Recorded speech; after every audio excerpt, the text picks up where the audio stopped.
Here we go. Hello and welcome to episode I forgot to check again of the Good Guy podcast. Fuck.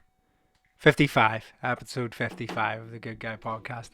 It's a Monday and we'll get some plugs out of the way and then we'll play a new little exciting experiment into what might be something similar to the intro.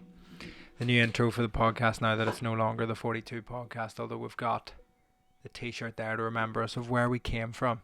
Okay, guys, let's get this out of my face so I don't have to look at my own disgusting face. Although, here, how sick do I look? How sick do I look today in this fresh jumper? The Ralphie. The old Ralphie. My cousin Brendan, who challenged me, who questioned my basketballing ability, and I put him in his place via Instagram. If you want to check that out, at Vittorio Angelone, plug. Basically, we had to move him out of his room in Belfast because his lease was up and he's not in Belfast at the minute. But I've got all of his clothes, so I look sick. Welcome to the Good Guy podcast. If you're new, thank you for coming. Welcome along. Thank you for Dominic Cummings. We will address that shortly. We will definitely get into that. The things I wanted to talk about today, I'll go through the list.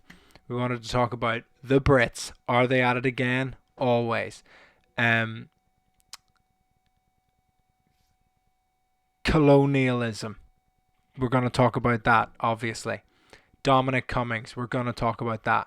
We're going to talk about lockdown relationships and long distance relationships and how we're managing and how we're getting through those kinds of things. I'm definitely making the camera shake quite a lot, but we're working on it, okay? I've got a cable arriving today which allows me to get my fucking actual camera instead of my laptop, and then we can get cracking. We're going to talk about jumping off the top diving board. We're going to talk about LeBron James, Michael Jordan, and then we're going to take the questions from Instagram. I know one of the questions was about Dominic Cummings, but obviously I feel obliged to talk about that as a guy with my finger on the motherfucking pulse.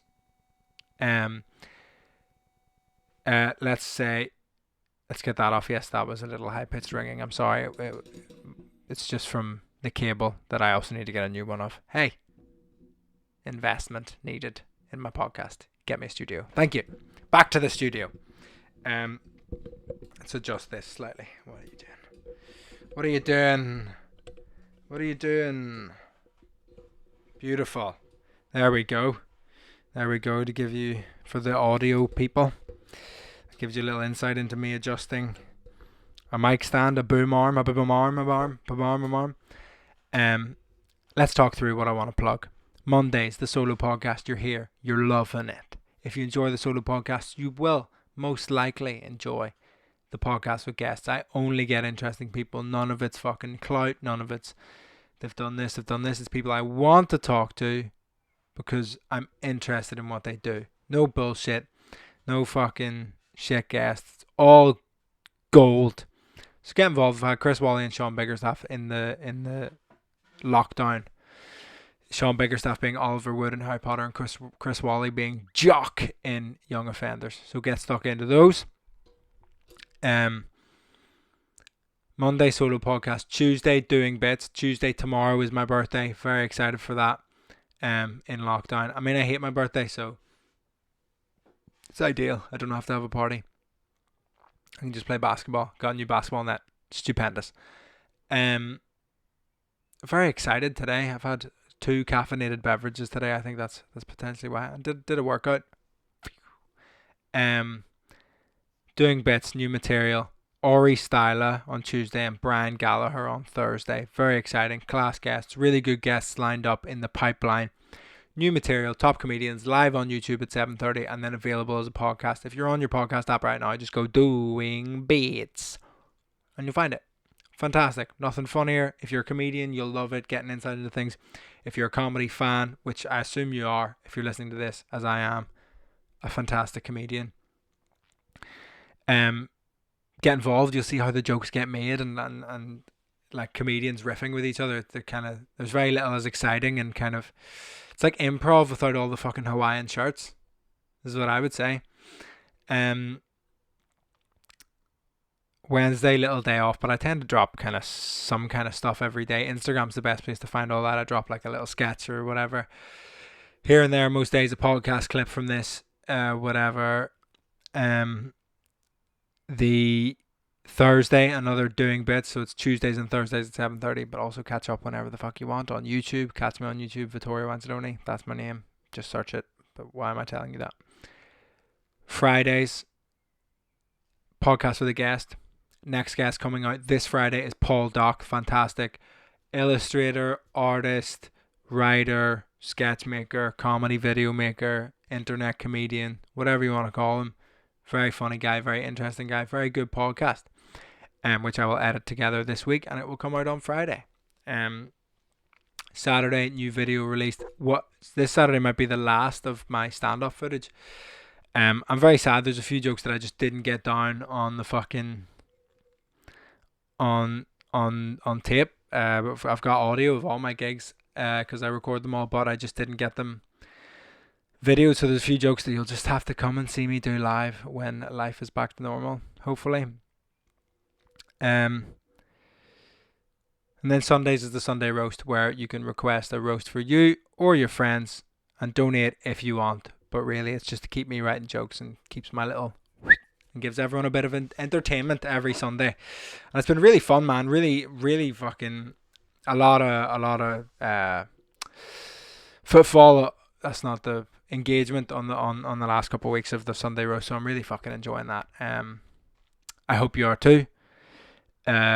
We will play this intro thing, and I will do a dance, and maybe I'll make that the video for the audio, just because that might be funny. Hopefully this hasn't moved. It fucking has. Stay there. Is that gonna be it? Oh shit, I'm spinning the wrong one, guys. I shouldn't have moved anything. Back to the start. Back to the studio.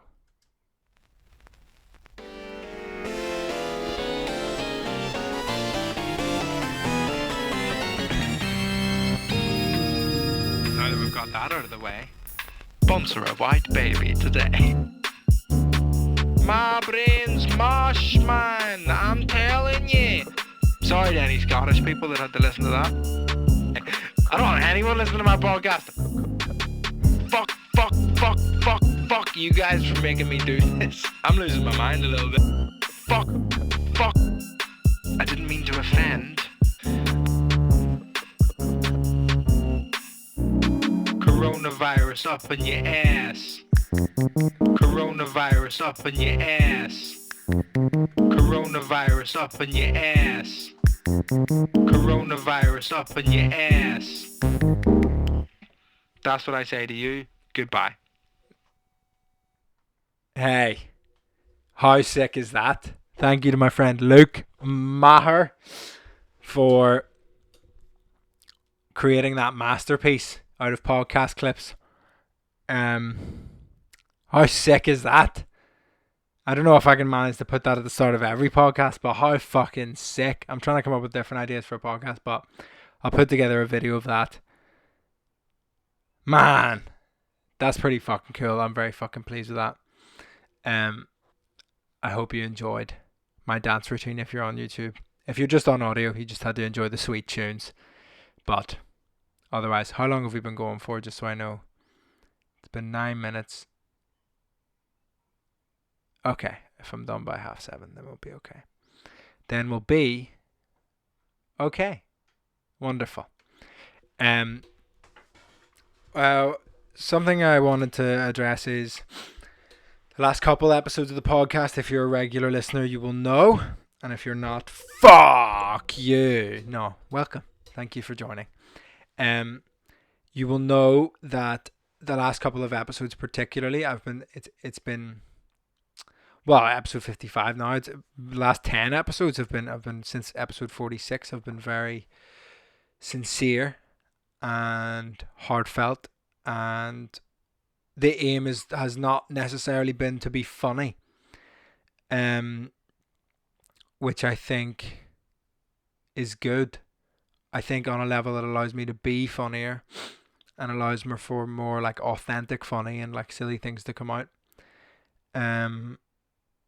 Whereas when I was trying to be like a comedy rant podcast, it was a bit like, oh god, it felt just very effortful and forced, and I didn't enjoy it. And I felt like if I wasn't enjoying it, then there's not a very high chance that you guys were enjoying it if I wasn't even enjoying it making it. So decided to go back to where we started with the podcast a little bit, kind of guests. We've brought guests back once a week, and then we're doing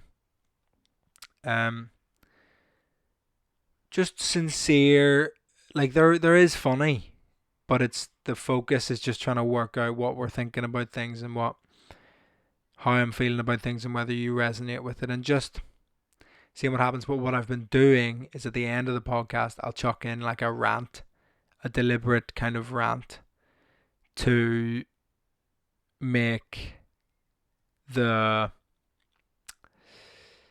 to post on Instagram and trick people into thinking it's a comedy podcast, which I think is quite nice. I think it's nice that you and me have a little secret that this is like, that the way the podcast is promoted isn't necessarily what it is. Do you know what I mean? So I'm catfishing people. I'm going, hey, look at this funny rant. Go listen to my funny rant podcast. But I just do that deliberately and as a little secret. So you're all in on the secret. And if you're new and if you've come because of one of the rants, hello. I apologize for catfishing you. However, I think you'll enjoy. So I'm going to swap my set list a little bit to allow for that. Let's talk about Dominic Cummings. Dominic Cummings. It's Monday the 25th of May. I was about to check the date there, but tomorrow's my birthday. I should fucking know the date. Monday the 25th of May 2020. And we've just had the press conference with Mr. Dominic Cummings. And he has said that he did no wrong. And he did not apologise, and he did not resign for going to Durham and driving 260 miles. What's tricky about this is the fact that I've been on Twitter and I've been like scrolling through, and I've seen a lot of things that I think are funny, and I don't want to just regurgitate them to you in like the form of a podcast. Do you know what I mean? Because that doesn't feel very like authentic. But I guess when you learn something, it becomes part of your knowledge, and then you pass that on as if it's your own, because it is your own. Like, how much knowledge is your own knowledge? You always get it from somewhere else, and do you always have to credit them? Do you know what I mean? That's weird. That does stress me out. Where it's like, at what point does it become your own thing, where you're not like, oh, I read a book, you're just like, I know this. Because they read it in a book. Like, is it unless you're the guy, who did the experiment, or girl, the guy who did the girl, unless you're the guy who did the girl, is it not your opinion yet, unless you do the girl yourself? So I'll try and talk about my thoughts on the Dominic Cummings thing. I haven't really organised this in my brain yet, so as usual on the Good Guy podcast, I will work through it and see what happens. Dominic Cummings didn't have a fucking clue who he was until yesterday. Like, really, like, the thing that baffled me most about the whole thing. So I'll tell you the story in case you're not caught up. Dominic Cummings, chief advisor to Boris Johnson as Prime Minister of the United Kingdom of Great Britain and Northern Ireland. Chief advisor, he felt ill. I don't really know all of this. I'll try and get it right, but I might get it wrong. He felt ill, and then he went to, and his wife was ill, and he'd taken time off work, and he didn't want his his young child to get ill. Son, I think. And so he drove up to Durham to see his parents on their huge estate. and so they could help with childcare, because he was worried that him and his wife would both be so ill that they couldn't look after the kid if the kid got ill. So he would, in some people's eyes, have broken quarantine and driven from London to Durham. Durham. Where did Mario go to university when he didn't get into Oxbridge? Durham.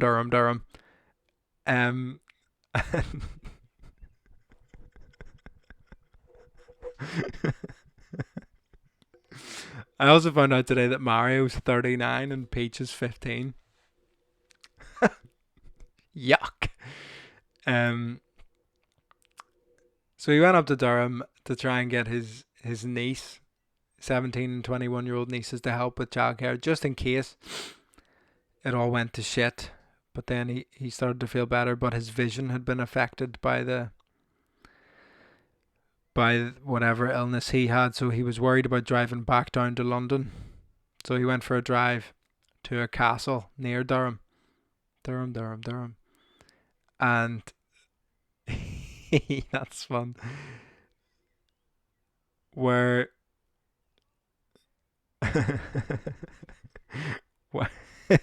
there's a joke there somewhere, my brain's trying to work it out, where it's like, what's Dominic, where's Mario's favorite place to break quarantine? Durham. Durham.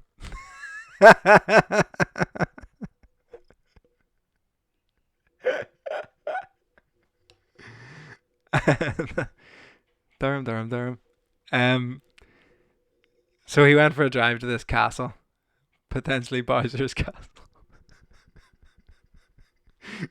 Durham.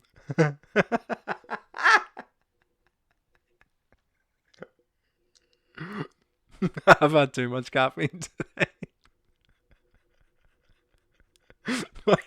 That's really... I've cracked myself up.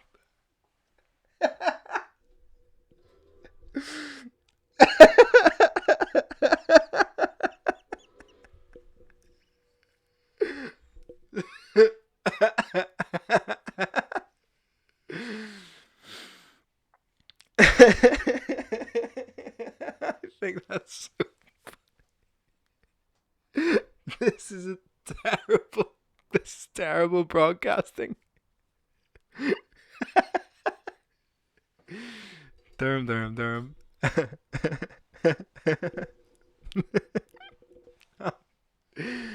I'm delirious. So he went to a castle. And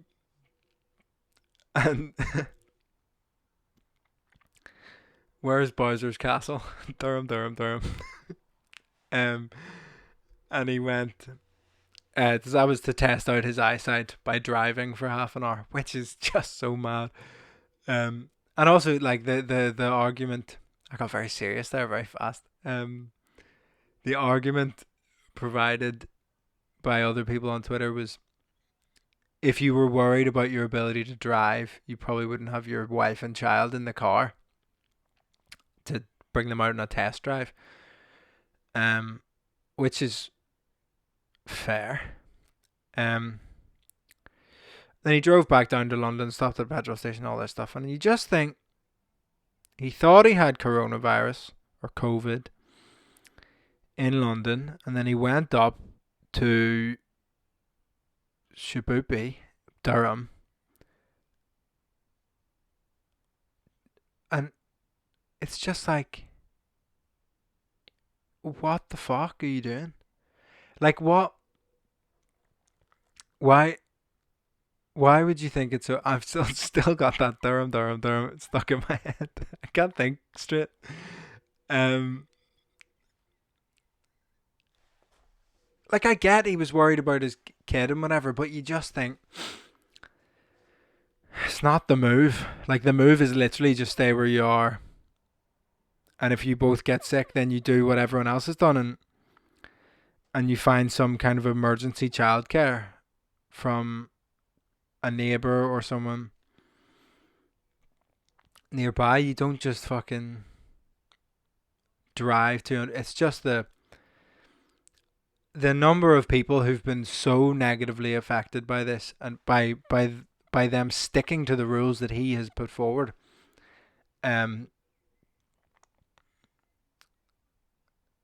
and to see him kind of flaunt his ability to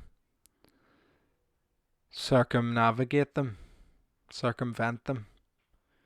It's not good. Like it's not a good look for him. And I thought he might resign, but they don't tend to do that. But political suicide maybe, but will people forget in a few years' time? Like if we come out of, say for example, if because this is what I think is a potentiality, a potential eventuality, a potentiality is that the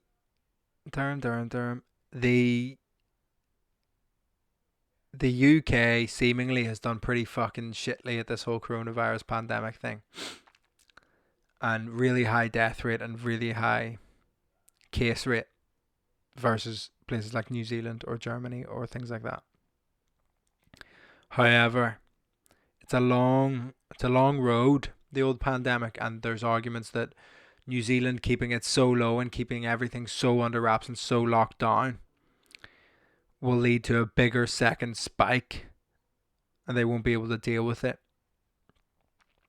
Whereas the UK shouldn't have a big second spike because so many people have had it, and it's hard to have a second spike when there's only 18 people left in the whole country. So if we come out of this with some kind of, and it'll be spun this way anyway, with any kind of sense of Boris did a great job in the same way that people are like, oh, Churchill did what a great wartime prime minister. Like, if Boris comes out of this as what a great pandemic prime minister, despite, say what you like about Boris, he was a great pandemic prime minister, I can see that happening.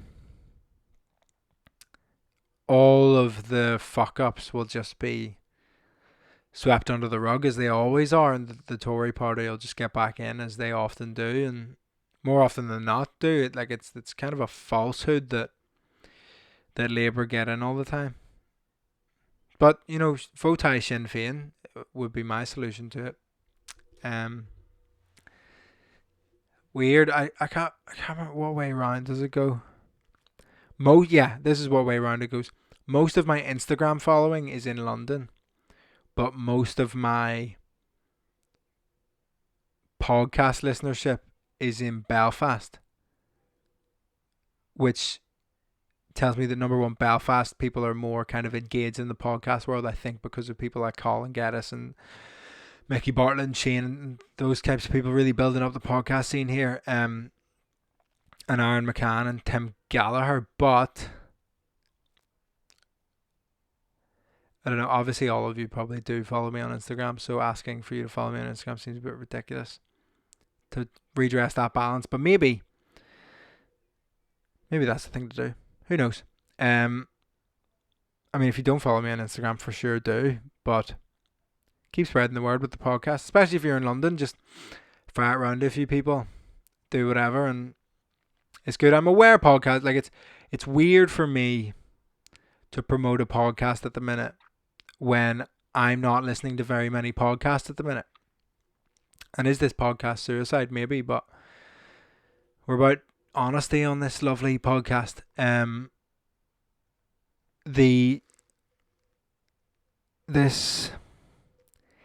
not consuming very many podcasts at the minute, like a few. Like I watched the reaction one to the Michael Jordan documentary every week. But that's once a week. I used to listen to like 2 podcasts a day. Like 2 full episodes, like long, like 2-3 hour episodes a day. And now I'm like, because I would travel so much in London, like on the tube and stuff, and I would get up in the morning, put on a podcast, get in the shower, have a shower, like, so I would spend 3-4 hours listening to podcasts every day. Whereas now I'm just in the house, making stuff, editing stuff, doing a bit of admin work, cooking, all that stuff. So it's hard to feel sincere promoting this but then it's just understanding that people live different lives, and I'm not just I'm not just speaking to people who are exactly the same as me. I hope that's not what I want to do. I want to be talking to all sorts of, and I think I am talking to all sorts of different people. I mean, I talk to a lot of Celtic fans on Twitter. That's largely my following there. But if you're not a Celtic fan, follow me on Twitter. That would help redress the balance, so that Celtic tweets isn't the only thing that gets retweets on my Twitter, on twitter.com. But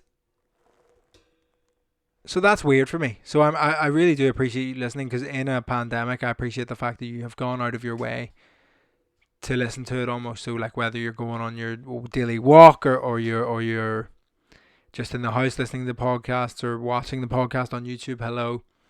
I really appreciate that, because I know it's no longer a background thing. I'm no longer competing with your Kindle or your fucking with other podcasts. I'm now competing with Netflix. Because when you're consuming things, like that's when, like, your other option at the minute in lockdown is Netflix, because you're at home.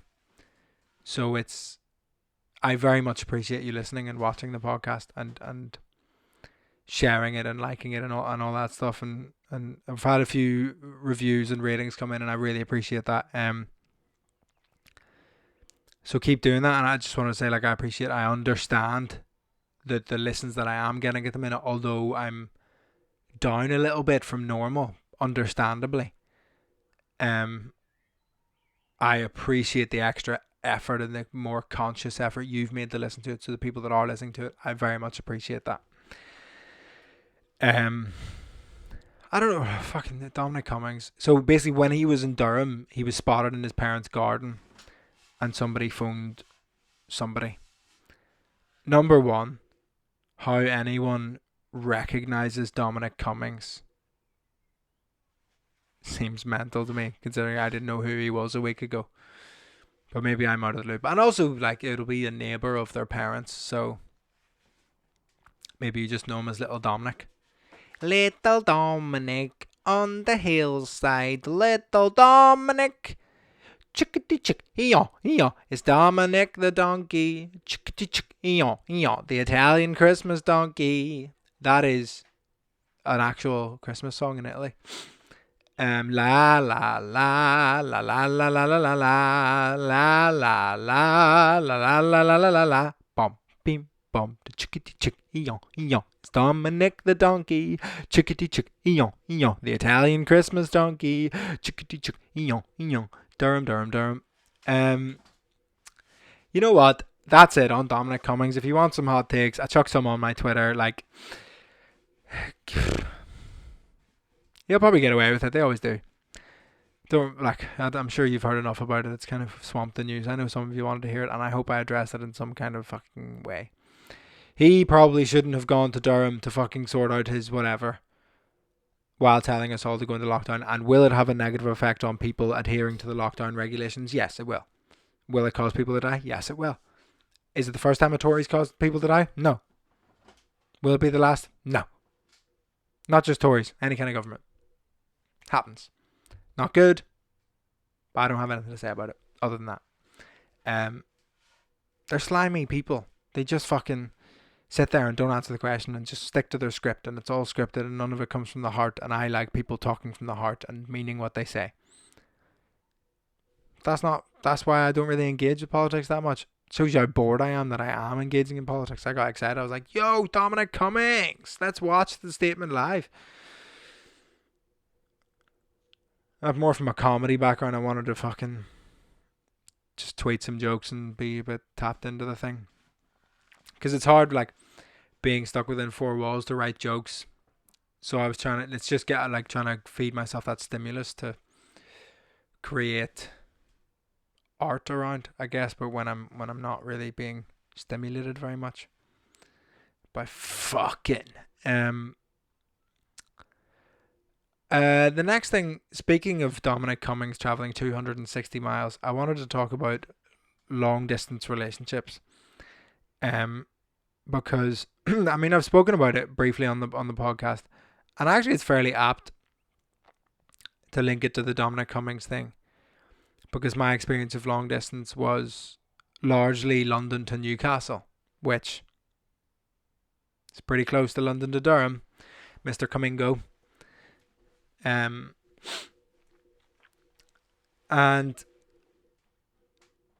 I'm just aware that a lot of people are maybe dealing with long distance relationships, and if you're single, this will probably still be interesting. But if you're in a kind of long distance thing, or maybe it applies to friends and maintaining those kind of relationships as well. But I'll just tell you my kind of experience of it. So my first girlfriend, I was with her for nearly 4 years, pretty much 4 years, and I'm sorry if you're a regular listener to the podcast and you're thinking, fuck, he talks about that relationship a lot. Look, your first relationship, especially when it's that long, really is a really kind of defining period of your life, and I learned a lot of lessons in it, and I learned a lot of lessons after it. So it is a reference point for a lot of my points of view, and I'm just aware that this might be new for a lot of people. A lot of people are having their first experience of long distance relationships, and I'm living long distance at the minute. My girlfriend's in Carlisle, I'm in Belfast. It's not ideal, but you can learn coping mechanisms and just little cheat codes to long distance that I've found helpful. So we met in school, 16, or I was 15 and she was 16 or whatever, and or 15 and 15, whatever. We were both in Belfast all the way through. She was the year above. She moved away, and then I was still in Belfast. So for a year, I was in Belfast and she was in Newcastle, and she would fly back every couple weekends, and I would go over every so often. And I remember the first time I went over, it was so exciting. I went over and it was like, I pulled into the residential halls in a taxi or whatever, and I remember walking, trying to find the reception of this place, and I spotted her kind of like come out of the automatic doors, and I remember just like dropping all my bags and just like sprinting towards her and being like, fucking yes. So exciting, because I was so upset when she left to go to uni. Like, that is proper heartbreaking stuff when you're just like, very, very emotional time. So the first time going over to see her was very exciting. I will say that it was very stressful staying over in a flat of all girls. I was so nervous about bumping into any of them. One time I was in the shower and somebody knocked and was like, Vicky, and I was like, oh, maybe they've made up some kind of nickname for me as Vicky. And I was like, what? Or I was like, yeah. And then they kind of walked away, and I was like, that was weird. But turns out there was a girl in the flat called Vicky. So that was pretty awkward. And then that caused this like nervousness. Where I was very awkward. I'm kind of socially anxious person, so I didn't want to bump into anyone. And if you've never met me, which I think is true of a lot of the podcast listeners, if you meet me and go, fuck, he's really awkward, or you think I seem standoffish or like rude, I'm probably just really fucking nervous. I'm really bad at like social interactions. Really, I think the only time I'm good at it is when I'm on stage during stand up, and then this is just me talking into the abyss, so it doesn't count. So I was really stressed about bumping into them, and to the point where I was too nervous to go to the toilet, so I'd piss in the sink in my girlfriend's room at uni. Thank you for your support at this troubling time. Why is that? It's just funny to be that honest. I just think it's like, it's exciting for me to be like, I've never really told anyone that. And it might get back to her, and I might get in trouble. So anyway, the long distance thing. I remember reading a lot of articles about stuff, and it's really hard, and this is a different kind of long distance. Like, long distance, normally you're building towards a point where you go, we're going to see each other in this many months, we're going to see each other in this many months, and then this many months, and then this many weeks, and this and this. So you're always building towards something, and you've always got that target. You drift apart and it gets hard and it's hard and it's hard, and then at the midpoint it's like, oh fuck, this is really fucking hard. And then you're like, oh, but now we're counting down to the next time we see each other, and then it'll all be okay. And I think on a level it creates this false sense of okay where fights don't become fights, because you go, look, we'll talk about this in person, and then when you do get to in person, you're both just so excited to see each other that you don't actually talk about any of the issues, because it's such a precious weekend with each other. You don't want to spoil it with an argument or any disagreements, so you just have a lovely weekend, which is great. But I don't know if it's the most, like, arguments just kind of build up in long distance relationships, maybe to breaking point. But some ways to help a long distance relationship, some issues that you'll face if you're new, or this is for the future if you ever end up in one, is if we have another pandemic. Number one, don't call each other too much. That seems ridiculous of me to say, but it's important. If you call each other too much, and I mean too much as in maybe call each other once a day, but don't expect it to be a long conversation once a day. Like, call each other to check in. Because when you're apart, especially in quarantine, it just becomes, how was your day? Yeah, fine. What did you do? Not much. How was your day? Yeah, fine. What did you do? Not much. And then you're just like, you start to think that, oh, we should have more to talk about. Maybe we're not compatible. And I don't think that's the case. I think a really important part of relationships, and I read this in an article back then, was shared experience. That's what relationships are built on. A shared experience leading to a language that you can both speak, and a series of references you can both draw on, so you feel like you're coming from the same experiential viewpoint. Shared experiences are very important in a relationship, and that is difficult to maintain in a long distance relationship. So what we do is what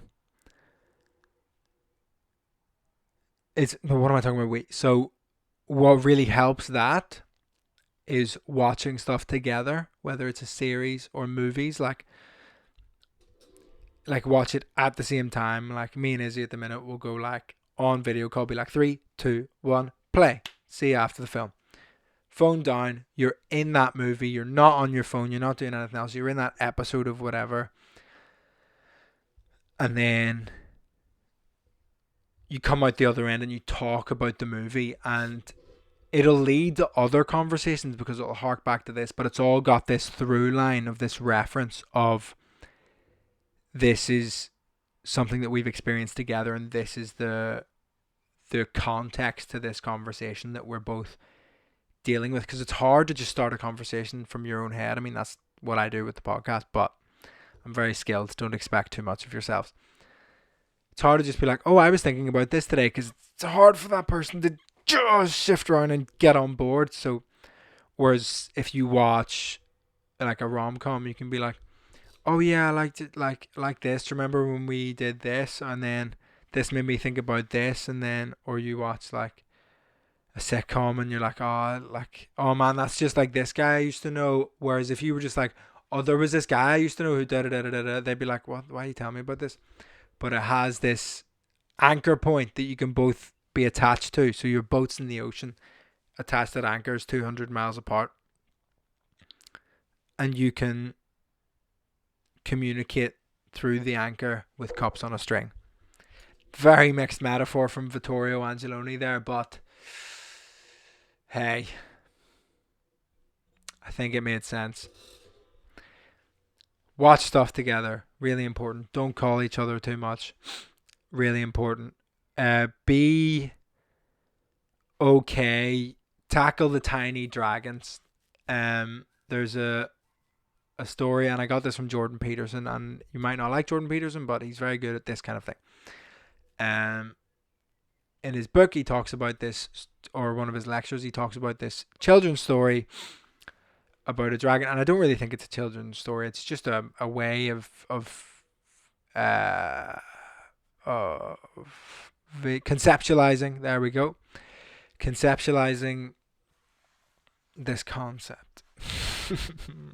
I thought I'd done well with the word conceptualize, and then I said concept again, and I don't think that's very clever. So he does, yeah, he basically what it is this boy who says that, or maybe I'll find it. Maybe that's the better thing to do rather than me fucking it up and then getting annoyed at myself. Small dragon story. I'll type in Jordan Peterson just because it might improve the search results. Don't ignore the dragon. There we go. Okay. There's no such thing as a dragon. Oh god, do I have to buy it? $96 for the hardback of a kid's book. Let's see. I think there's a transcript on slaying the dragon. Okay, this might be it. Yes, this is nice and short, and I think it's good. There's a story for children. There's no such thing as a dragon by Jack Kent that I really like. I'm reading this as a quote of Jordan Peterson's. It's a very simple tale, at least on the surface. I once read its few pages to a group of retired University of Toronto alumni and explained its symbolic meaning. Oh, go away, pop-up ads.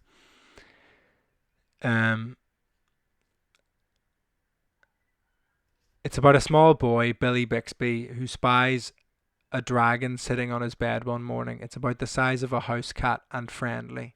He tells his mother about it, but she tells him that there's no such thing as a dragon. So it starts to grow. It eats all of Billy's pancakes. Soon it fills the whole house.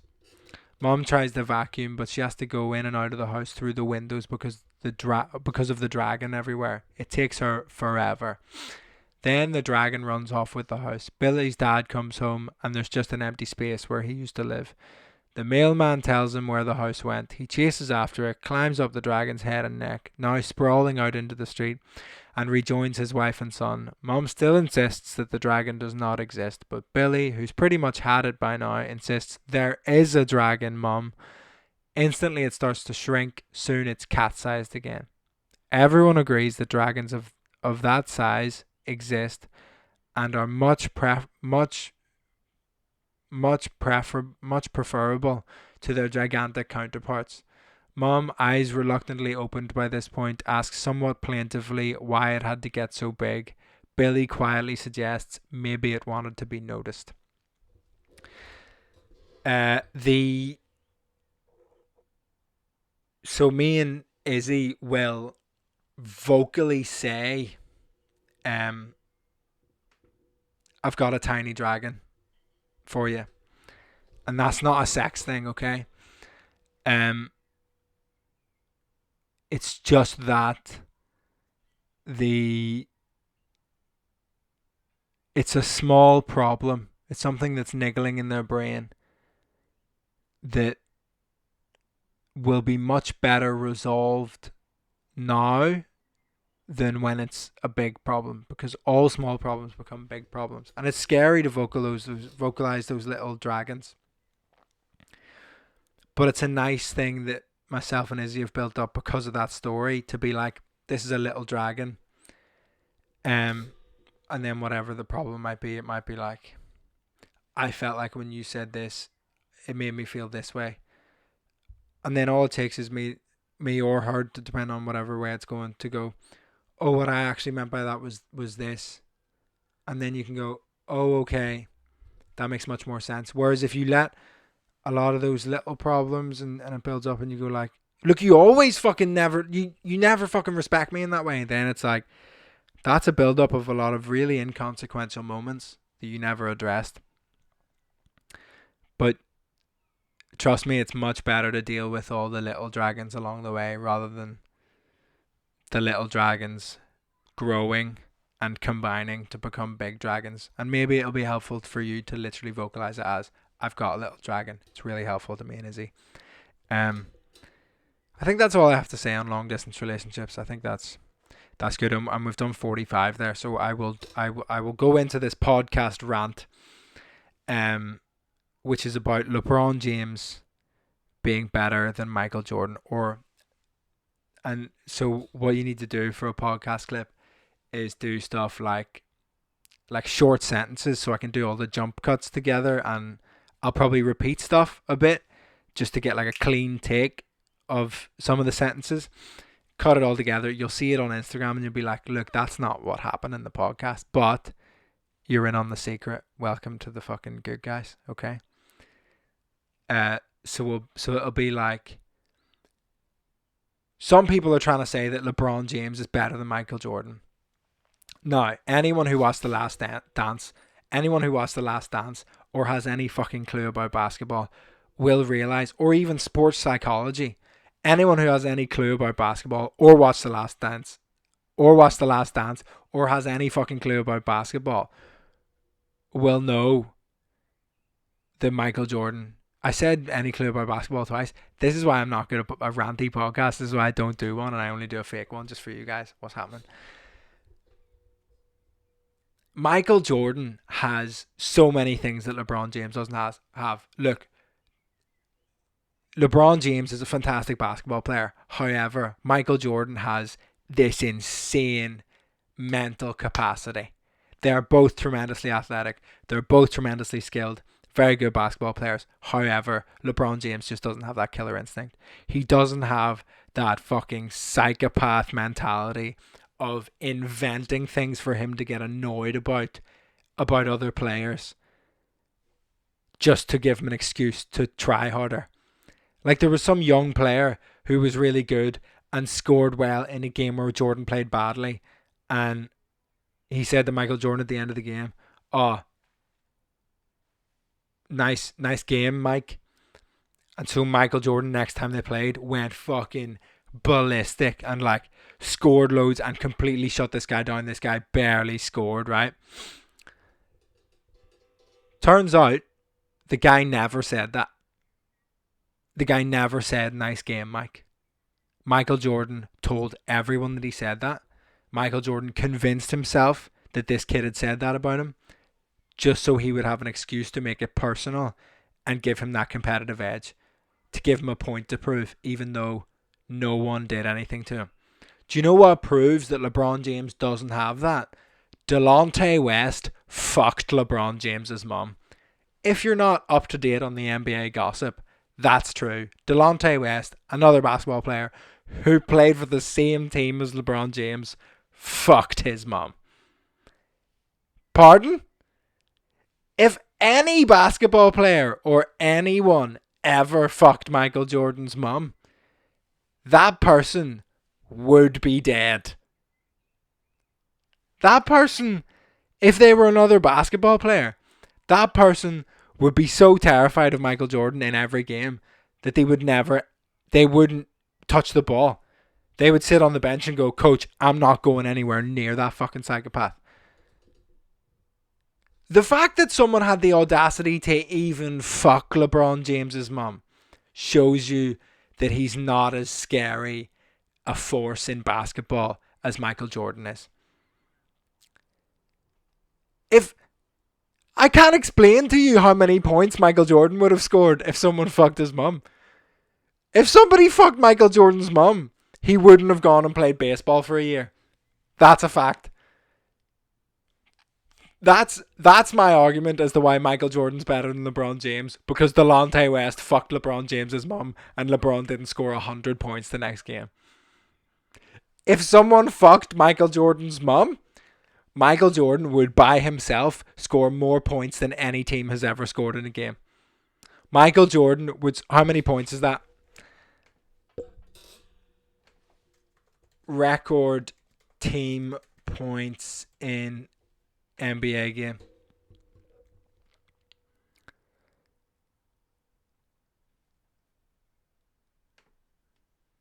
Oh, I clicked the wrong thing. Don't worry, we'll cut this together as part of the podcast clip. And this is funny, and it is like I'll probably turn it into a bit or whatever. Most points ever. 186 by the Detroit Pistons in 1983-4. If someone had fucked Michael Jordan's mum, he would have scored 187 points the next night by himself. And it wouldn't have even had to go to overtime, which is 3 overtimes that Detroit Pistons game. Michael Jordan would have scored 187 points in regulation 48-minute time. I'm not bullshitting you. That's what would have happened. We'll hit the podcast questions with you because that, my friends, is a podcast clip. Man. Everyone else is just fucking around, man. Like, is there... Oh, flip. All sorts of people are messaging me. Dinner's ready. Izzy needs help with a self-tape. People are liking my funny video. Robbie McShane's phoning me on Instagram video chat. Let's get on the Instagram questions just because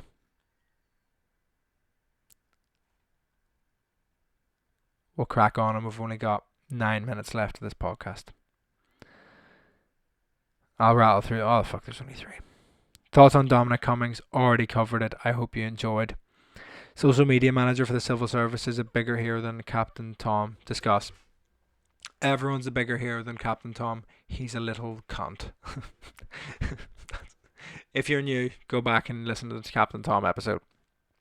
I also think that civil service tweet might have been faked because no one seems to be able to find it, and I saw a comedian say that it was them. I don't know if it's true, but it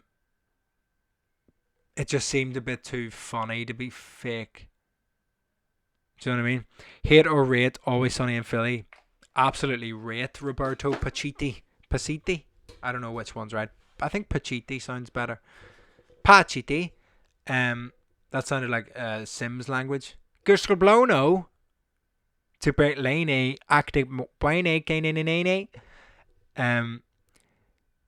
Yeah, it's Always Sunny in Philadelphia. Stupendous show. Are there shows that I laugh at more? I maybe thought the US Office was funnier at the start, but It's Always Sunny has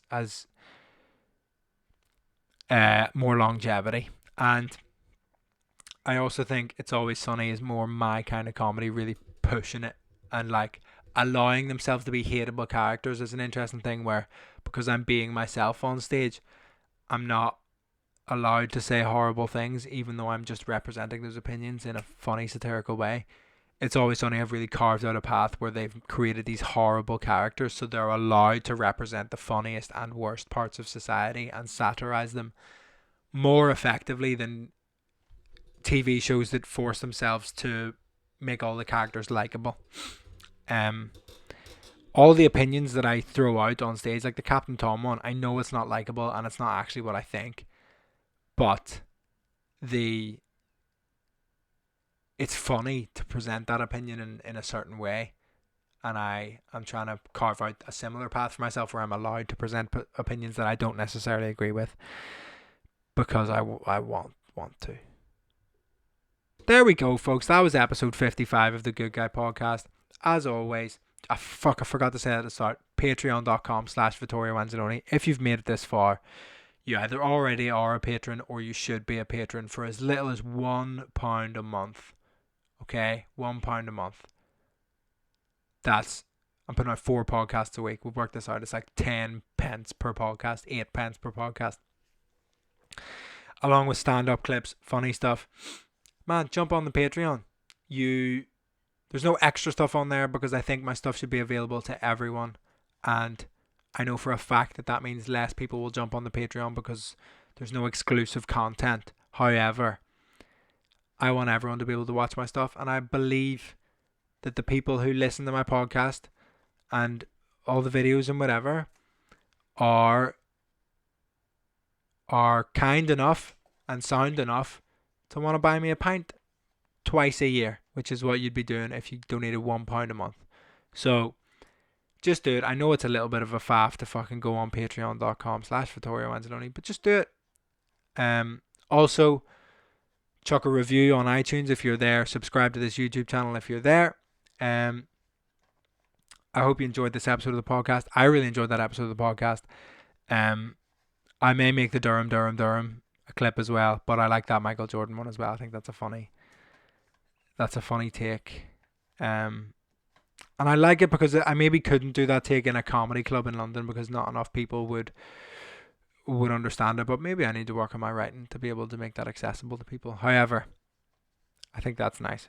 I like getting material from the podcast. I think that's a good way to do it. I work out my actual thoughts on things in the podcast, and then I work out how to make that funny, kind of in my notebook, and try and work out how to spin my opinions and my sincere points that I want to get across in a funny way, which I think is why I'm going to be the greatest comedian of all time. I hope you're having a good time. Wash your hands, stay inside. Dominic Cummings is a little fart. Up the fucking good, guys. Thank you so much for getting involved.